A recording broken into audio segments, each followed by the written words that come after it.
Meluju sopan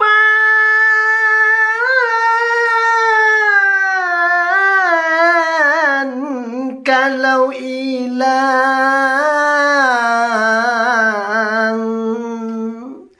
abihlah rason jo pareso.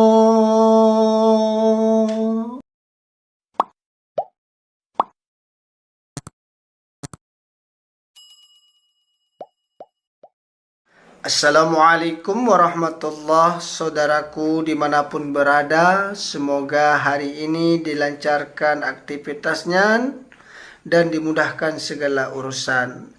Kata-kata untuk hari ini tolong didengarkan ya, semoga terhibur. Anak urang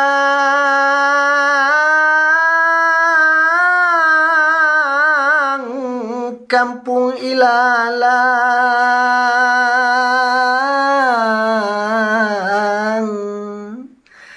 nak lalu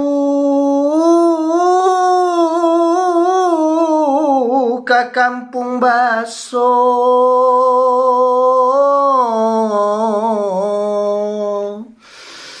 Meluju sopan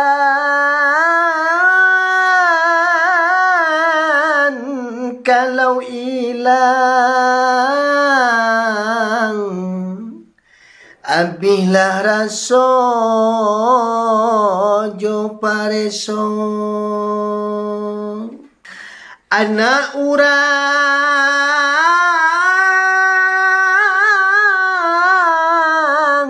kampung ilalang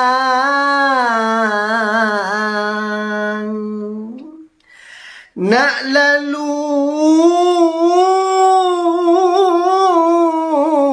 ke kampung baso.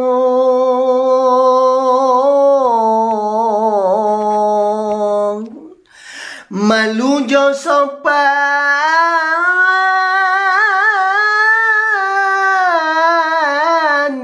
kalau hilang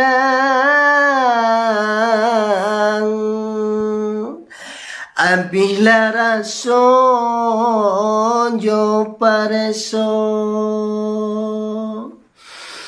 Meluju sopan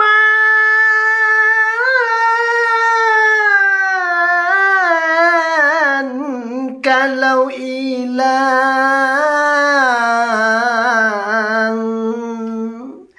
abihlah rason jo pareso.